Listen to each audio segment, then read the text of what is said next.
Con 11 minutos y hoy día en el diario La Cuarta aparece una información sobre el proceder del padrastro de Erika Olivera en la iglesia. Recordemos que él era pastor evangélico. Así es. Y lamentablemente para algunos, afortunadamente para otros, comenzaron a aparecer algunas denuncias, algunos comentarios y algunos testimonios de personas que lo conocían justamente en la iglesia. Cómo trataba a los niños, cómo se relacionaba con el resto, y lamentablemente tuvo que ser Erika Olivera la que denunció las violaciones reiteradas de este hombre para que aparecieran otros testimonios. ¿Cómo era su mujer? Quien, recordemos, se fue con él a Argentina. Vamos a ver el siguiente informe aquí en la mañana y a la vuelta lo comentamos. Sí, ellos nunca tuvieron templo, siempre lo hacían en su casa. No tenemos el conocimiento de la persona ni también su condición de pastor. Tenía la costumbre, digamos, de saludar a los niños con besos en la boca. A los niños, a las niñas, qué sé yo. A mí una vez me saludó el viejo, posteriormente yo siempre me arrancaba, me escondía, digamos, para no saludar. Una nueva arista surgió tras las acusaciones de abuso sexual de parte de Erika Olivera a su padrastro, quien habría viajado a Argentina, pero acompañado por la mamá de la deportista. Primero tenía que haber sido mamá y haber dicho no.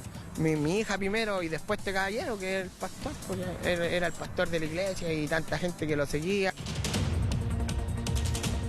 ¿Cuáles serían las razones de acompañarlo a Mendoza?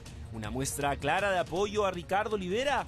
¿Quién es realmente el padrastro del atleta y cómo era la relación con su esposa? Uno como niño lo ve, digamos, más fornido, más grande, y el viejo con la fuerza lo pescaba de la pera, los cabros chicos le besaba la boca. Es un viejo asqueroso. Él siempre decía que eso nadie lo tenía que saber. Pasó varias veces más y después nos fuimos a Puente Alto. Yo estaba feliz, creía que al irnos a una casa sólida con más vecinos, eso se iba a acabar. Esta es la entrevista que dio inicio a una serie de revelaciones de la maratonista más destacada de Chile en las últimas décadas. Erika Olivera confesaba el pasado sábado 2 de julio haber sido víctima de violación y abusos sistemáticos por parte de su padrastro, el pastor argentino Ricardo Olivera. Un día después, según confirmó la Policía de Investigaciones, el hombre abandonaba el país, presuntamente rumbo a Mendoza. No iría solo.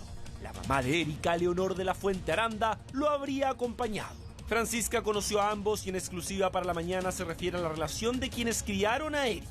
¿Cómo se llevaba Ricardo con su esposa? Yo creo que tienen que ser llevado bien, porque si nunca le creyó a su hija, por algo fue. Lo que se dice, que no le creía. A su hija, pues nunca le creyó. Yo le creo a mi hija antes a un hombre. ¿Usted sospechaba de este tema del supuesto abuso? Para nada. No, pues uno nunca va a sospechar de la gente. Estos tipos tienen un verso tan tremendo que si alguien, digamos, se le da en contra de él, va a decir, el demonio está contigo, el demonio se hizo parte de tu persona. Fíjese en la descripción que hace el padrastro de Erika Olivera, un hombre de un aparente carácter bastante especial. No tenía nada de pastor. ¿Qué? ¿Por qué no? Porque un pastor tiene que saber llevar sus ovejas. Se habla con el amor de Cristo. Porque si usted le habla, ¿qué quiere? Entonces eso no es ser pastor. Así era él. Así era él, enojón. Y un hijo de Dios no tiene que ser así. No tenía carácter para tratar a la gente. Porque, por ejemplo, tenía un negocio y atendía mal a la gente, ¿no? Llegaba y recibía la plata nomás y por lo menos que no le tiraba las cosas a la gente. Surgen entonces una serie de dudas e interrogantes que se formula el entorno a la familia Olivera. ¿Cuál es el trasfondo de la supuesta decisión de la mamá de Erika de acompañar a su pareja? ¿Se trataría directamente de un respaldo al hombre en desmedro de la situación que atraviesa su hija? ¿Qué le parece que ellos hayan viajado a Argentina juntos? Feo. Porque si mi marido hizo eso, yo no tengo por qué arrancar. ¿No cree usted? Esta es la población Carol Ursúa de Puente Alto, el barrio donde Erika Olivera vivió gran parte de su vida junto a su padrastro, sus hermanos y su madre. Aquí las opiniones de Ricardo, quien decía ser pastor, dan para todo. El testimonio de esta mujer, a quien llamaremos Grimanesa, nos ayuda a entender las eventuales labores religiosas de Ricardo Olivera. Yo a veces necesitaba hablar con Dios y él me hacía hablar con Dios y me sentía bien, me sentía aliviada. ¿De qué forma lo hacía hablar con Dios? De que, ponte, yo tenía problemas y él me decía tranquila, me bauticé por la iglesia evangélica, todo. Y sí, yo creo que un hombre honrado y no creo que haya hecho eso. Esta mujer también asegura que el pastor habría ayudado a su hermana nada más y nada menos que en un ritual de sanación. ¿De qué forma salvó él a tu hermana? De un mal de ojo. ¿Y de qué forma la salvó? Orándole, pidiéndole a Dios y estuvo toda mi familia presente. Pero, ¿Y eso le ayudó a que ella se sanara? sí, pues. Ahora es una niña tranquila, porque ella no paraba de llorar. Lloraba todas las noches, todas las mañanas, y yo se la llevé a él por un mal de ojo. ¿Y él a qué mecanismo recurrió para sanarla, supuestamente? A Dios, pues, lo oraba, y al final le sacó el mal de ojo. Su defensa acérrima a Ricardo Olivera se contrapone con la postura de otros residentes del sector. El hombre les ponía las manos y la espalda y qué sé yo, y hacía sus cosas y las manoseaba. Las manoseaba, que el Señor le había revelado en sueño que dentro de la congregación le iba a proporcionar a él una compañera y abusó de ella. La Martita era una mujer de escasos recursos, muy humilde, y bueno, nosotros ahora posteriormente vemos esa situación y pues, nos horrorizamos. Para muchos de ellos, la supuesta decisión de su mujer de acompañarlo a Argentina no es la mejor.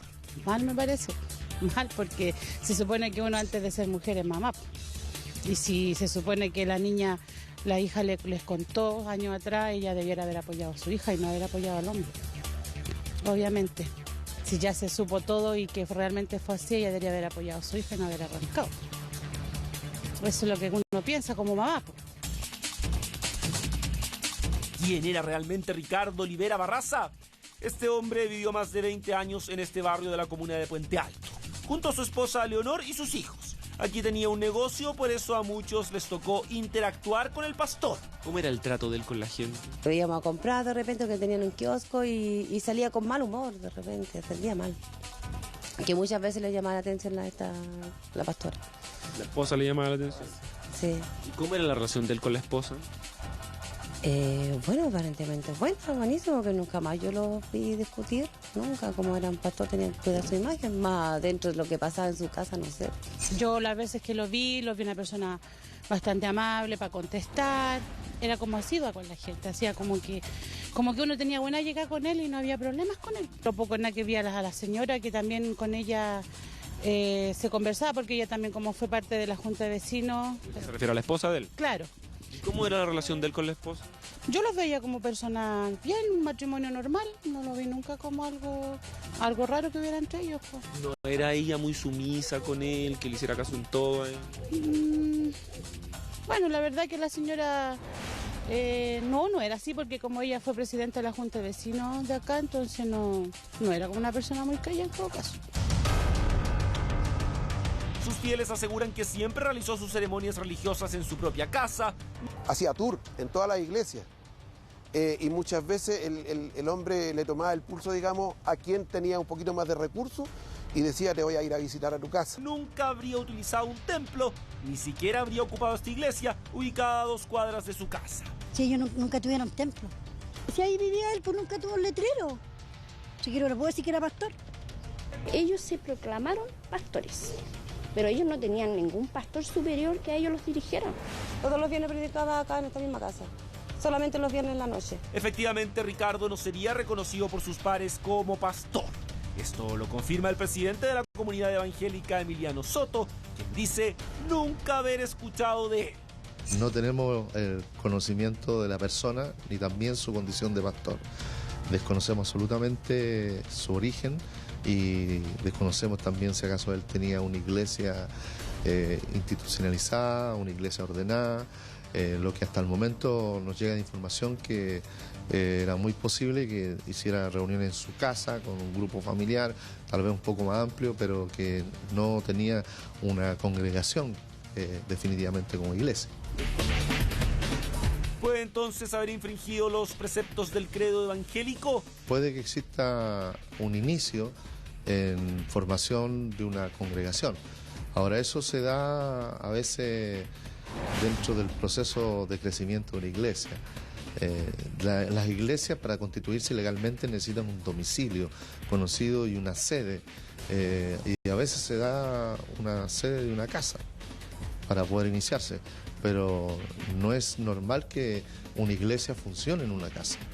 Lo normal es de que las iglesias tengan su lugar determinado para funcionar como culto. La historia de este pastor y su relación con su hijastra comienza cuando él conoce a la mamá de Erika, Leonor de la Fuente.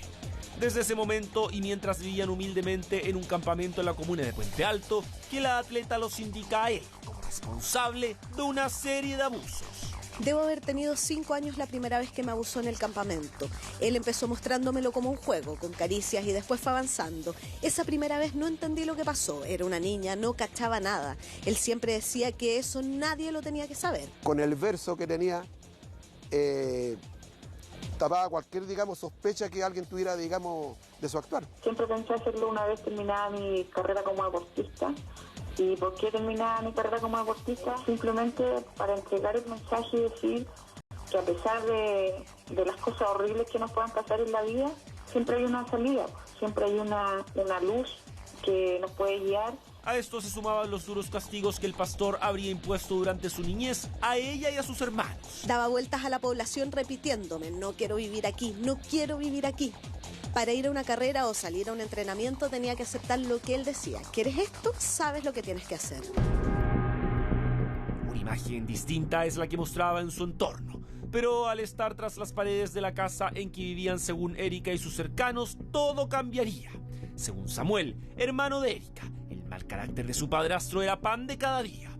Las cosas se tenían que aclarar en algún momento, y que eso ya no podía ser que alguien esté usando un nombre de pastor o de iglesia o de lo que sea, y quizá con tanta gente también que pasa, o con tantos pastores que están tapados con un terno y parándose al frente de iglesia. Ella tiene su forma de vivir y sus cositas bien claras, pues ella sabe que era el momento de contarlo, pues ella se decidió. Yo opino que está bien, que ella está muy bien en lo que hace, y soy feliz de que lo haya hecho. Ella haya detonado lo que dijo. Si bien muchos sabían que además de su oficio como comerciante él era pastor, existen reparos. En lo que no existe consenso, al menos entre sus vecinos, era respecto de su forma de ser. Un demonio entero, que ahí se va a saber, ojalá que se haga justicia. Por algo se fue, por algo se fue, porque si él no tiene nada que esconder, no teme nada, habría dado la cara. ¿Quién era realmente el padrastro? ¿Cómo era la relación con su esposa, conocida en su barrio como la presidenta de la Junta de Vecinos, amable y querendona? Todos los vecinos vivimos fue dramático. ¿Qué quiere que le diga? Fue terrible. Y llegó y bueno, fue un drama terrible. Porque este chiquillo de aquí, el Samuel, pobrecito, me da mucha pena ese niño porque hablaba tantas cosas, pobrecito, y ahí se descubrió todo. Salió toda luz, todo lo que el padrastro le hacía, cómo los trataba, que los tenía hincados. Si no le hacían llegar plata, lo hincaba por mediodía, media tarde, un día entero a la pared. El rumor de que la esposa de Ricardo viajó con él a Argentina toma cada vez más fuerza. ¿Por qué no habría apoyado a su hija? Es lo que todos se preguntan. ¿Qué te parece a ti que ella se ha ido con él? Bueno, por algo se fueron los dos, porque ellos sabían, pues saben que el peso es grande para ellos, por algo huyeron. ¿Qué te parece que una mujer, una mamá, apoya al esposo y no apoya a la hija? Igual que, o peor, es peor que el viejo que lo violó. ¿Qué cosa es peor? Que haya sido cómplice y no haya apoyado a su hija. Porque primero están los hijos y después está primero ser mamá y después ser mujer. Para mí fue al tiro lo que yo le dije a Erika cuando yo supe eso, cuando Erika estuvo acá. Yo le dije, me vas a perdonar, pero tu mamá es más culpable que tu papá, yo lo encuentro. Me pongo en el lugar de mamá, le dije yo, primero están mis hijos y después está el hombre. ¿Podría entonces su madre ser cómplice de los más de 10 años de abuso sexual que hoy denuncia Erika Olivera? Lo que sé es que él tampoco me quiso reconocer, entonces no conozco la versión de él, pero por ahora no, yo estoy bien como estoy, yo hice mi vida, formé mi familia, y para mí mi familia y yo son mis hijos y mi marido, mis hermanos que están cerca de mí, pero nadie más, pues, o sea, yo tengo que cuidar lo que tengo hoy día. Hasta ahora, según los expertos, el delito no ha prescrito. Que le da a las víctimas, niños y niñas, hasta los 18 años para recién entonces, a partir de los 18 años de edad, contar el plazo de prescripción, que puede ser hasta de 10 años en los delitos más graves, los delitos de violación. Un verdadero laberinto de Erika que sale a la luz en medio de la preparación de la abanderada chilena para los Juegos Olímpicos. Ahora su padrastro y supuestamente su esposa estarían en Argentina. Y quienes conocen el entorno de los Olivera concuerdan en que el autodenominado pastor debería volver para bien de la deportista y del resto de su familia. Bueno, ahí estamos viendo el difícil momento en realidad y las declaraciones que hacen ahí gente que ahora aparece comentando y diciendo, bueno, lo típico que en realidad lo hemos hablado, lo estábamos hablando mientras veíamos la nota. Todos sabían que había algún problema, todos acarreaban un poco con el dolor de ver sufrir a Erika Olivera con su padrastro. Todos dicen que la mamá en realidad como que apoyaba y consentía esta situación. Sí, claro. Entonces, y que cuadra bastante respecto al testimonio que da la propia Erika Olivera cuando ella le cuenta a su mamá de los abusos reiterados por los cuales ella fue Pero el tema, víctima. a mí me van a perdonar, pero, o sea, agradezco las declaraciones de todas las personas, pero fueron 12 años de terror para Erika Olivera y hoy día aparece la gente diciendo, bueno, sí, nosotros sabíamos que él se comportaba de forma indebida, No, y de hecho eran hay cosas evidentes, entonces, ¿por qué no nos atrevemos a denunciar? ¿Por qué no nos comprometemos? Sabemos que vamos a quizás cortar el vínculo de amistad que podemos tener con esa familia o con la persona indicada, pero tenemos que involucrarnos, o sea, después de 12 años no podemos aparecer diciendo, oye, bueno, en realidad yo sabía, yo había visto, no lo sé. Esta familia cada día la encuentro más extraña porque no puede ser una dicotomía más grande que ella es una familia evangélica. El pastor evangélico cometiendo estas atrocidades. Más encima lo que señala la gente, que las cosas raras que pasaban en la misma iglesia, que señalan que habían cosas extrañas en la iglesia. Entonces, de verdad que aquí no me cuadra nada. O sea, una persona cercana supuestamente a Dios jamás tendría un tipo de actitud de este tipo. Entonces, aquí nada me cuadra. Pero hay una duda, porque salía en la entrevista ahora de la nota, que hay dudas de si él de verdad era o no era pastor. Si tenía las facultades o no para hacerlo. Sí. Si había hecho, no sé si se hace un seminario. No hacen nada. Lo que pasa es que efectivamente dentro de la iglesia evangélica existe ese problema, que el obispado que tienen ellos, la verdad, es un poco difuso. Entonces uno tiene como un catastro de quiénes son efectivamente, ¿no? Y cualquier persona puede proclamarse como pastor o ungirse como tal. Y hay algunos que hasta se han ungido como obispos evangélicos. Bueno, lo hemos visto. Que venía de Argentina, todo esto, porque puede decir, bueno, yo en Argentina hacía de pastor y yo vengo a ser de pastor acá. Entonces, ¿cómo vaya a comprobar tú, en esa época también, cuando él empezó a ser pastor, de que venía de Argentina y había hecho como quizás todas las instancias para poder serlo? Efectivamente. Claudio, ¿cuál es la responsabilidad eventual que podría caberle a la madre de Erika Olivera si conocía los hechos, según el testimonio de la propia Erika Olivera, y por lo menos ya está absolutamente claro que ella se va con su pareja, con el absolutamente, por los actos lo que están demostrando es que ella avala y en definitiva protege a este violador, si eso es. Si no tiene otra palabra. ¿La bala lo protege o simplemente no le da crédito a las palabras de Erika Olivera? ¿Lo encubre, es cómplice? Lo que pasa es que si tú me preguntas, yo creo que aquí no hay un grado de encubrimiento, yo creo que acá hay un grado ya de complicidad. Porque esto, me imagino la dinámica interna en el hogar, donde la habitación de ella debe haber estado cerca de la habitación matrimonial, donde todo el mundo lo sabía dentro de la casa, escucharon tal vez los gritos, escucharon los llantos. Entonces no haber impedido, eso no, justamente no es para un grado de encubrimiento, esto es un grado de complicidad, porque ella, tal vez en cierta medida, tal vez lo avaló, le decía, Erika, aguanta, o Erika resiste, o Erika es lo que Dios... Anda a saber tú cómo le trabajaron a esa niñita. Como decía Erika en sus declaraciones, Erika decía, quizás en algún momento llegué a pensar por lo que me decían, de que era lo que Dios había decidido para mí. Claro. Imagínate el lavado de cabeza que se le puede hacer a una niñita de 5 años para convencerla de que eso es normal. Y eso no se hace solamente por parte del padre, tiene que haber participado el entorno familiar en eso, de hacerle entender que esta situación es normal. Y eso es lo que a mí me hace pensar que aquí hay un cierto grado de complicidad en el delito. Y si es que existiera todo esto, por supuesto, en potencial, para que quede claro, nosotros no somos jueces ni mucho menos, simplemente tratamos de aclarar y ir entregando algunos caminos. ¿Ella eventualmente pudiese establecerse y cumplir pena de cárcel eventualmente? O sea, lo que siempre hemos discutido... tenemos claro el tema de la prescripción y todo, pero si es que se diera... Si es que efectivamente se dieran los parámetros que la ley exige para perseguir y poder acusar a una persona, claramente tendría que ella cumplir con una pena privativa de libertad, porque estamos hablando de un abuso sexual reiterado durante tantos años. Y vamos a saber qué otras víctimas más hay en esto. Porque en general acá, por lo que estoy viendo, esto tiene como contexto, le han dado un contexto religioso, le han dado un contexto como de iluminación a todo este tema. Y seguramente acá hay más personas y pueden haber más víctimas que aún no han hablado en Sí, claramente, pero no hay que desviar la atención. Acá es un hecho de un hombre. Yo el otro día, claro, y lo corrijo porque tiene razón mucha gente en Twitter, en realidad. Yo dije un hombre enfermo. Para mí un hombre enfermo de mente, que no es que tenga una ficha psicológica, que tenga un problema, que necesita atención, sino que un tipo que en realidad viola al final y abusa de un menor, para mí es un tipo que es... Para mí no es un enfermo, para mí que es un delincuente. Es un delincuente que está totalmente desviado y perdido. Y por algo salió huyendo, por algo que se escapó el tipo. Claro, por algo escapó. Es una pena que estos casos aparezcan a la luz pública por el dolor que significa, por supuesto, para